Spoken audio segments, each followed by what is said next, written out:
taking over, that's a promise, not a threat. Uppercut season off top, you stop breathing. There, but the biggest news I think that got that came on. I think that was just announced the other day, was the fact that Shields and Marshall, Claressa Shields and Savannah Marshall, has a co-main for their fight that's happening on September 10th. None other than having Mikaela Mayer-Alycia Baumgardner in the co-main for 3 of them. Now this is interesting. Twitter has had it's been split down the middle pretty much on, some people like it. I personally don't. I like it because I like stacked cards. Wait, this is crazy. You don't like it? Oh, Lukie, speak your piece on it, bro. Shit, I grew up with Don King cards. A Terry Norris fight. Yes, sir. Yes, sir. A Mike Tyson fight. Yes, sir. A Trinidad fight. Yes, sir. I don't want to sit down and have to wait 5 weekends to see 5 good fights. Yes, I want to sir. see Terry Dog knock someone out. I want to see my girl Mikaela win, and I want to see Claressa and Savannah do whatever they're gonna do. And it's like, if we can get that's not happening anyway. Oh, which one? Pete. Me watching the fight? That's not happening anyway.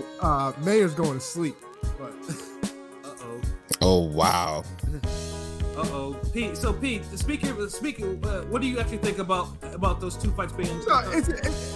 I'm kind of joking around a little bit, but I'm just so, I guess, Lukie's a little older and grew up on that, era. I'm just so used to, this is a standalone card. Why is it, it shouldn't be overshadowed by, Shields Marshall. None of these fights shouldn't be overshadowing each other. And having it in the UK, this fight is built up enough where it could be in the US. There's no reason for it to be out in the UK to be overshadowed by Shields versus Marshall. Nah. Put that in the US on its own thing. You don't need two fights where you don't need 2 fights where people talked up. All 4 fighters been running their mouth. You don't need, it's like you could create 2 separate events that sell out and raise everybody's profile instead of just throwing them on. If that's the case, we may as well get a tag team bout. Like real shit. Can we have Shields and Marshall start off, and then if someone wants to tag in Mayer, then Mayer jumps in, and then Baumgardner comes. I mean, if we gonna do all that, the Charlo brothers would be the coldest tag team in boxing. Oh hell, if we did tag team fights like that and they'd already got a name, Lions Only. Well, that tag team would have to be Mayer and Shields versus Baumgardner and Marshall. And have America versus UK. I like that. Have Baumgardner versus Shields face off to start off the match because they had some back and forths on Twitter. So then you could do that, and then Mayer could have the hot tag. Yeah, I was gonna say, who gets the hot tag? That's a big moment. Mayer gets the hot tag. Pilot. Pilot. Tell me what you think about all this. I'm kind of on the fence with it because if not, we probably would have got Mayer Baumgardner versus with a bunch of top-rated prospects. So maybe it's better this way to give notoriety to the female boxing. Having it be the main and the co-main, but at the same time, like P said, it does have it has its own standalone enough value where it can main event a top rank, Saturday night. Probably really should, but it is what it is. Uncle Lukie's invading this show, and I'm so sorry for invading, but I think this is I'm invading, but I think what's important is there's still a lot of dudes that are I won't watch women's boxing because women have breasts, and it's different than if I watch a man fight, and it's weird to me. I'm wait, because they're a girl, you won't. So I think that this is a moment where we had Katie Taylor, Amanda Serrano, which is one of the best fights, if not the best fight of the year. Shields Marshall is going to be a great fight. Mikaela versus Baumgardner is going to be a great fight. I think this is a really big opportunity to have a huge card that's a launching point for a lot of young women to see boxing as wow, women are doing this. This is a spectacle. And I think it could have a Ronda Rousey effect on a lot of women where you see young women wanting to tune into this fight card, getting their parents to pay, not because they're fight fans, but because they're a Mikaela Mayer fan, because they're a Claressa Shields fan, because they're a Baumgardner fan. And I think that that's the power of putting this all together. Okay, that makes more. I'm just gonna say that makes more sense because when you said like, you know, the people that won't watch women's boxing, I'm just like, listen, we got a lot of Al Bundy boxing fans. If you get that reference, you know, no ma'am, like they're gonna be team no ma'am regardless of whether you stack the car with women. They're not gonna watch regardless. So I had the reverse. I was like, man, I was tuning in to see Shields and Marshall, but now we got this whole card full of women. I ain't trying to see all these bras fight. Like, yeah, and that's pretty much I mean, that old school mentality still exists in boxing. Not even with seasoned pros and legends. Like some of them still have that mind state. And I wish Sinise could be on the card.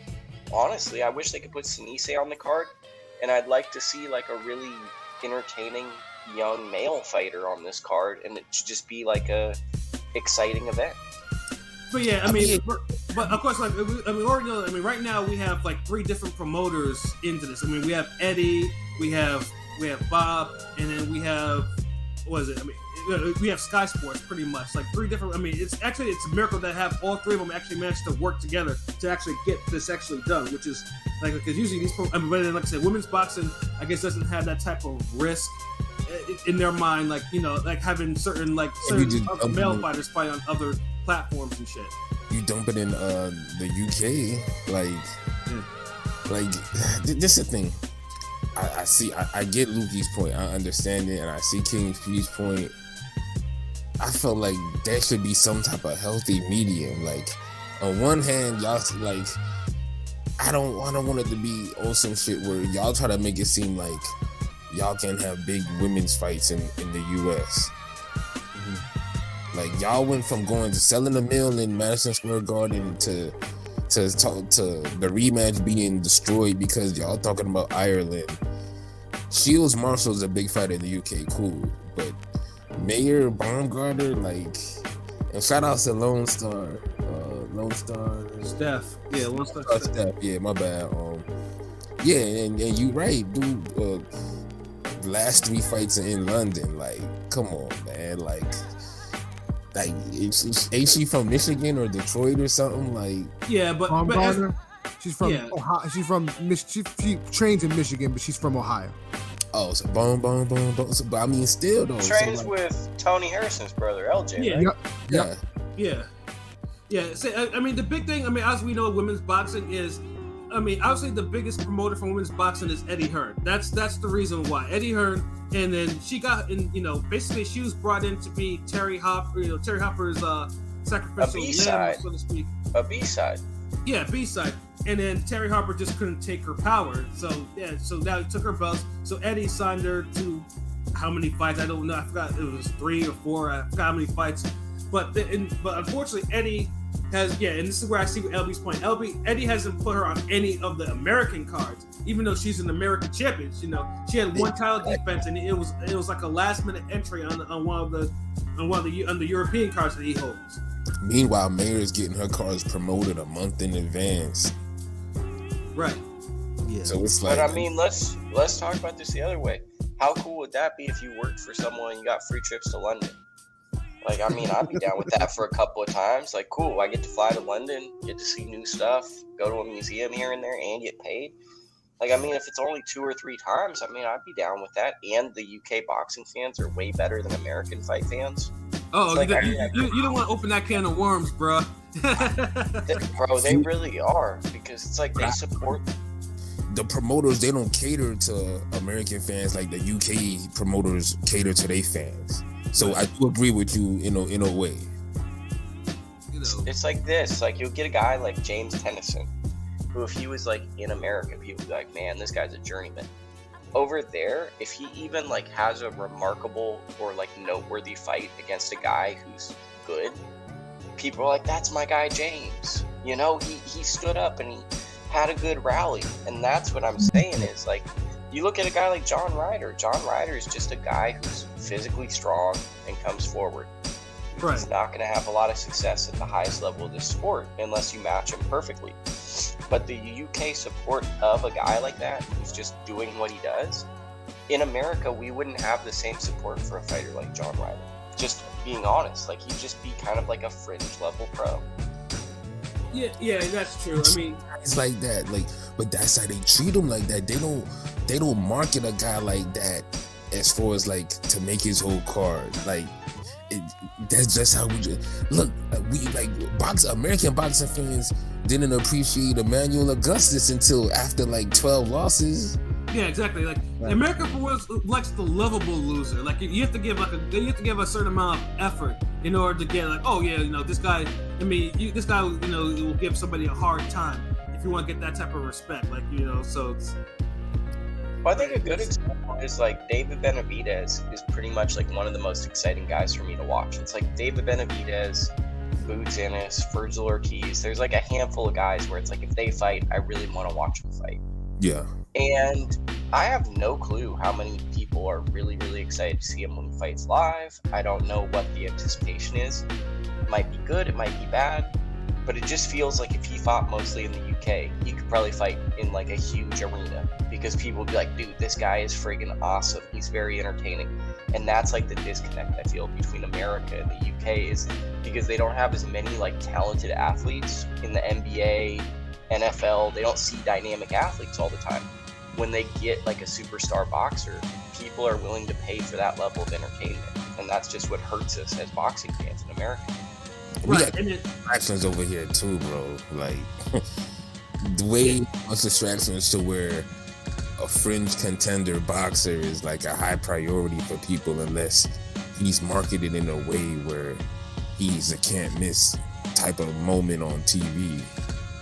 Like there's even a detachment with American promoters and American fans just as much as there's a detachment with Hearn and trying to resonate with American fans. And like even with the whole Baumgardner situation, he never put her on any American cards, had Andre all this time, never put him in. We don't know the contract though. Baumgardner's contract could be a Sky Sports like something. There could be something in the contract that's the reason why. Because if you think about it, it makes no sense to fly her to the UK. Like that's so much more money than just putting her in Arizona. Yeah. So it's like, it becomes are we trying to make women's boxing bigger? Are we trying to make women's boxing bigger in Europe? Well, I think the other problem too is like stupidity gets rewarded in boxing. So if you do something really dumb, people are gonna be like, man, that was dumb, but I want to see how he fights. Then you behave like David Benavidez, where he's just a monster and he's like, hey, I'm gonna really try to knock this guy out. People are like, oh yeah, he's probably gonna knock out David Lemieux, but I don't really care. But if he had done like a TikTok dance or done something really stupid or just blatantly disrespected David Lemieux, people are like, oh, I gotta watch it. And that's always kind of like the thing that sucks about boxing is we say we want to reward like the people that do everything right, like Arnold Barbosa, David Benavidez, so forth and so on. But then it's always the guys like Broner that do the shocking and jarring things that consistently get more chances than they should, just because like people want to see negative stuff or they want to see jarring stuff that's outlandish. And that's, I think, also kind of hurts. Hold on, so what the hell was Robert Guerrero doing when he got outlandish, when he kept getting all these damn opportunities and he could never just... It was his dad. It was the dad, I think, was... Well, I think that was also the era where it was like, once you get a Floyd or a Manny fight in that era, when those were the guys, it just felt like you got a slew of, this is the next wave, they want to fight a guy that fought Floyd or Manny. So you get Danny, get Thurman, you know what I mean? You get it until you can't go. And it was, I think, also Ruben Mad Dog Guerrero, pretty compelling character, whereas Robert is kind of just like a very, like, he's probably one of the nicest people I've ever met in my life.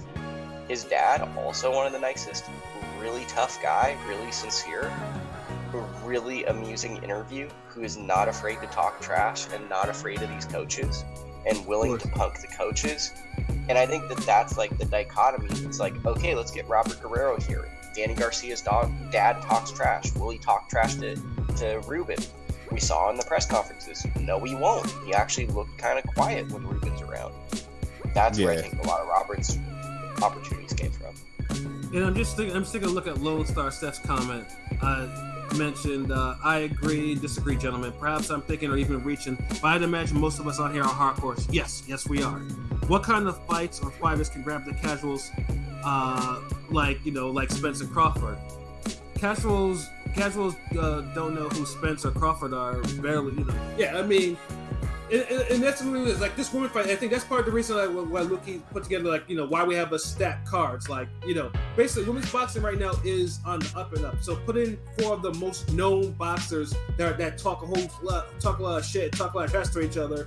It's gonna have some eyes, whether we like it, And they're all attractive. That's the other part of this. Is like a few, if not all of them, look like models. So on top of the best athletes in the world, the best women's boxers, they're all model-looking women. Well, one's a model. One. But I mean, relatively speaking, all of them are fairly attractive, and that's gonna be especially Mikaela Mayer-Baumgardner. There's gonna be a lot of guys that are gonna be like, "Wow, she's really hot," and they're gonna go, "Oh my God, she's a boxer," and that's gonna bring people to the dance. Dude, if you had both of them on the Breakfast Club and all these podcasts and all these shows, and you just had them talk shit, they're really we almost need to do a show just specifically talking about resonating with American boxing fans, because there is a disconnect. There's no the movement on a mainstream level with certain fights and stuff is just lacking, and you can't tell me a lot of these organizations, a lot of these platforms will refuse these people on their platform. Right. And that's what I'm saying.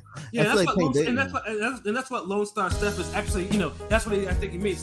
Casuals barely know who Spencer Crawford are, and those two are top 5 fighters in the sport today. But casuals know who Tank is. Yeah, because Tank's marketed as a rapper. They market him in a way. But that shit works. You saw how it worked with Zab. It works with Broner. It always and I mean, this is the thing. Then people would say, "Oh, well, it only works if you want to be a rapper." Shane Mosley was big. People forget how big Shane Mosley was, and he wasn't on no damn rah. Let me be a thug. Let me be this. But he was just throwing hands, and he was on some he looked like a pretty boy. But the key is you gotta knock people out. That's true too. That's true. You either gotta be a great talker like Tyson Fury, or you gotta knock people out. To me, it's Canelo and Fury are the only people in the world people know. Basically, if you don't watch boxing, you know who these guys are. Right. I think the only guy I'm seeing coming up, the two that look like they could get to that level, are Boots Ennis and Shakur Stevenson.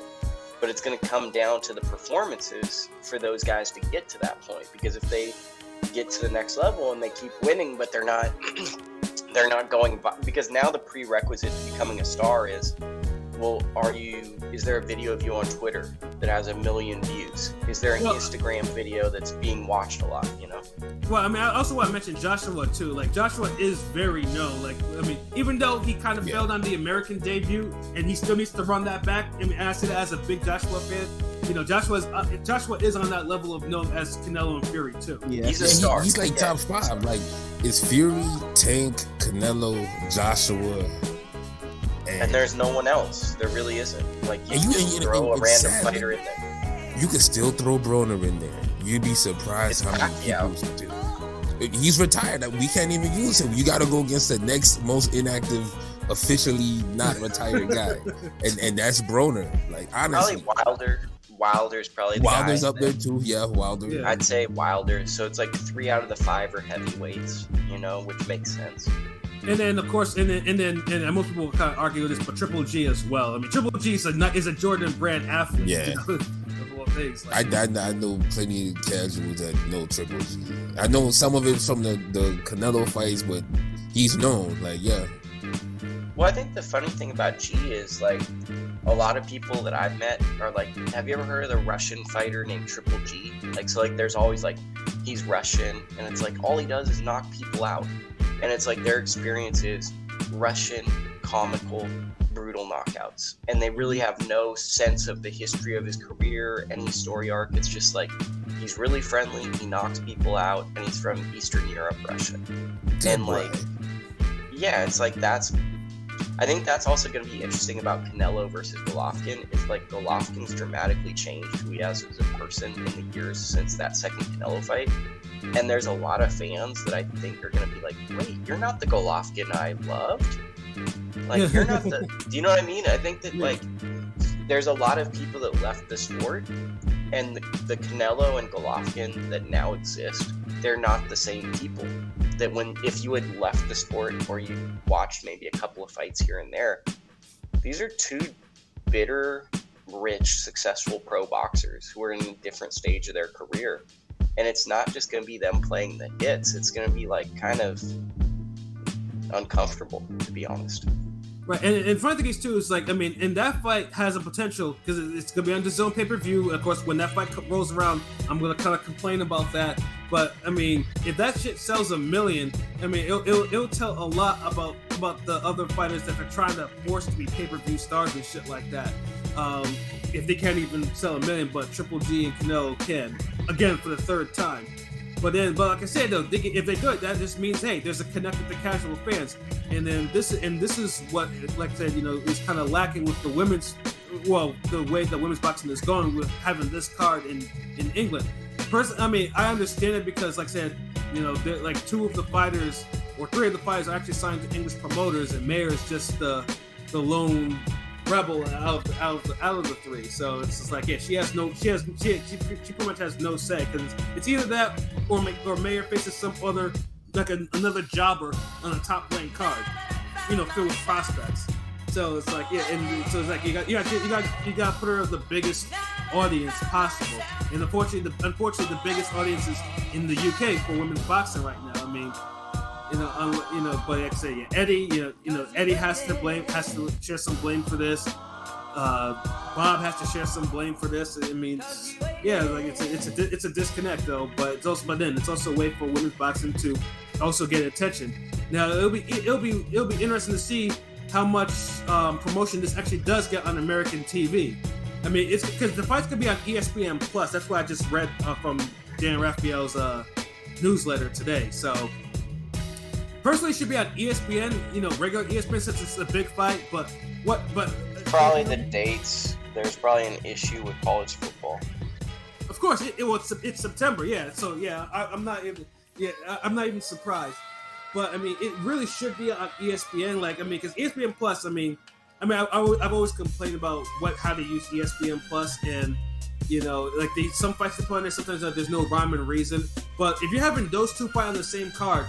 You need to put it like it has to get the attention that Kambosos Haney got. Like you gotta put it on regular ESPN. Like it should be off the plus. Like seriously.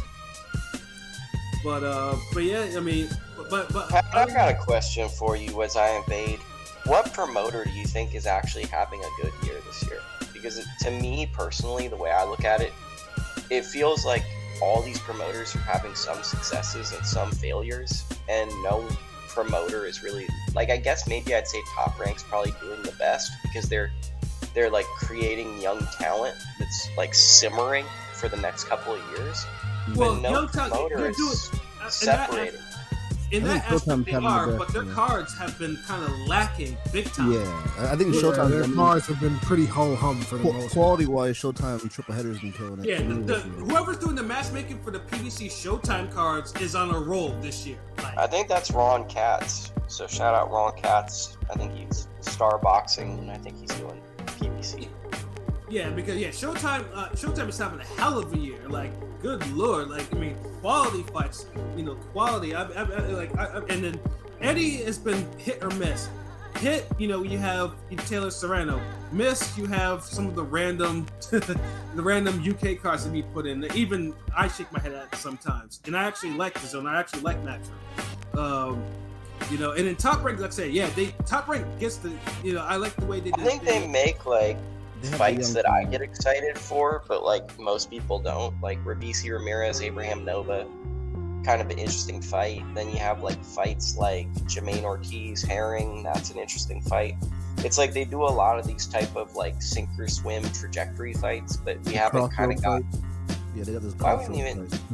I don't know if that would be like a crossroad because it's like Nova's like, how old is he? Like probably like 26, 20, because when I met him, he was probably like 24, 23. That was when Boo Boo would have fought Billy Joe Saunders. So I don't know how old he is, but like I'd say Nova could still, like, if you put 60 to 80 grand into him, you could still rehabilitate him to a world title shot. But so I wouldn't say it's like Nova. Yeah, of course. Like if you just Is it rebuilt him Abraham Nova. Yeah. If you rebuilt him he's on 28. the He's 28. 28. Okay, so that He's makes 28. sense. Yeah. So, I mean, to me, like the reason why I say that's a trajectory fight is, like, Nova could still be a really good fighter. Robeisy Ramirez is a really good fighter. The winner of that becomes, like, they have a chance to potentially be like an all-time great type fighter. Now, will they be an all-time great? Maybe, maybe not. But now they're on that trajectory to be able to challenge all the great fighters of the era, the main event, to fight those guys. Now, if they, like, for Ramirez, now he has the chance to fight Emmanuel Navarrete. To me, at featherweight, obviously this weekend we have Magsayo versus Ray Vargas, right? That's a big one. My man Shutterworth loves Lee Wood. He's a really good featherweight. And then there's Emmanuel Navarrete.